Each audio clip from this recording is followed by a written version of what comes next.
اور آیت کریمہ اس بات پر دلالت کرتی ہے کہ اللہ رب العزت نے اپنے پیارے حبیب جناب احمد مجتبی محمد مصطفیٰ صلی اللہ تعالی علیہ وسلم کو بے شمار اختیارات و تصرفات سے نوازا ہے۔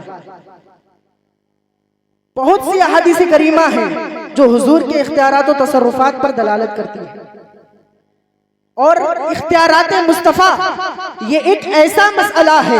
جس پر سلف سے لے کر خلف تک ائمہ مجتہدین، تابعین، تبع تابعین، پوری امت کا اجماع ہے، سب نے یہ مانا ہے کہ نبی کریم صلی اللہ علیہ وسلم کو اللہ رب العزت نے بے شمار اختیارات و تصرفات سے نوازا ہے۔ لیکن آج کے اس زمانے میں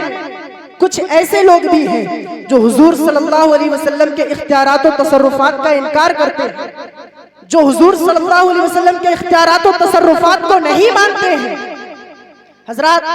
ایک کتاب ہے تقویت الایمان جس کا مصنف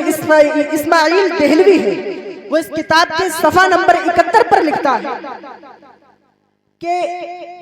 انبیاء، اولیاء اور اللہ کے جتنے مقرب بندے ہیں وہ سب کے سب بے بس ہیں اور بندے عاجز ہیں۔ اور مزید لکھتا ہے کہ جس شخص کا نام محمد یا علی ہو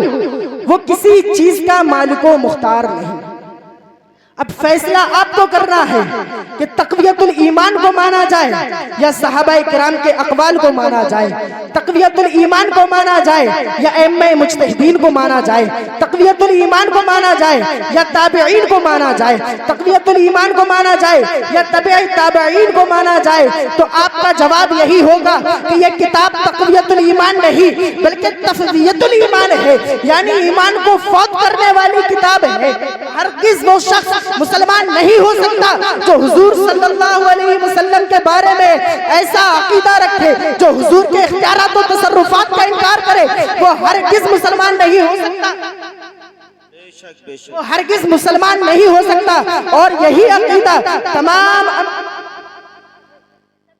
صلی اللہ علیہ وسلم کو اللہ رب العزت نے بہت سے اختیارات سے نوازا ہے۔ یہی عقیدہ صحابہ کرام کا ہے، یہی عقیدہ تابعین کا ہے، یہی عقیدہ تبع تابعین کا ہے، اور یہی عقیدہ پوری امت کا ہے۔ اسی کی ترجمانی سرکار اعلیٰ حضرت فرماتے ہیں، مالک کل نے تمہیں خالق کل بنا دیا، مالک کل نے تمہیں خالق کل بنا دیا، دونوں جہاں ہیں آپ کے قبضہ و اختیار میں،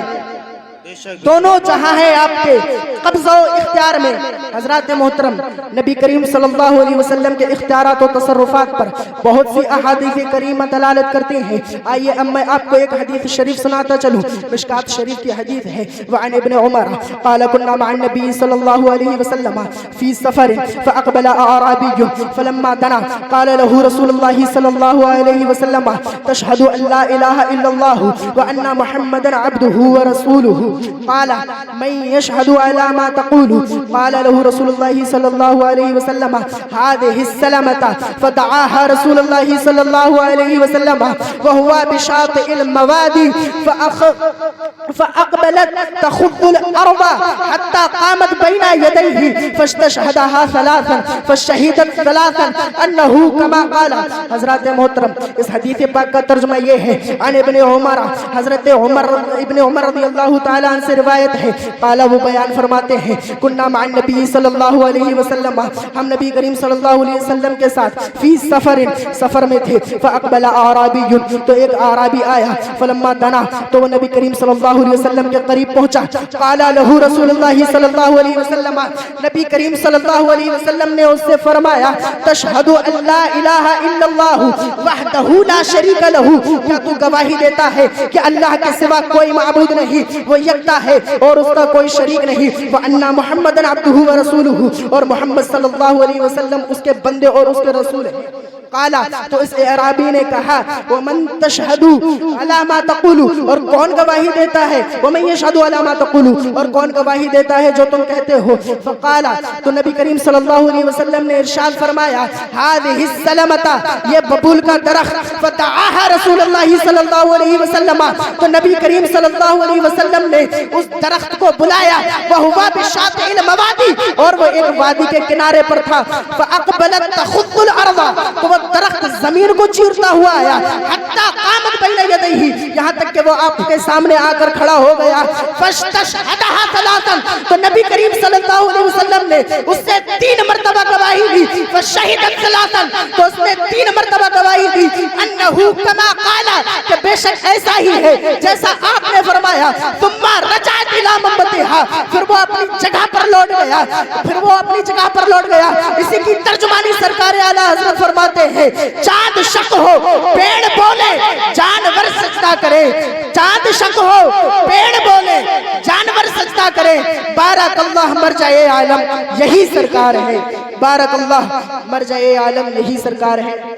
میرے بولنے میں اور آپ کے سننے میں کسی بھی قسم کی قصداً صحاباً یا عمداً جو اغلاط واقع ہوئے ان سب کو اللہ رب العزت معاف فرمائے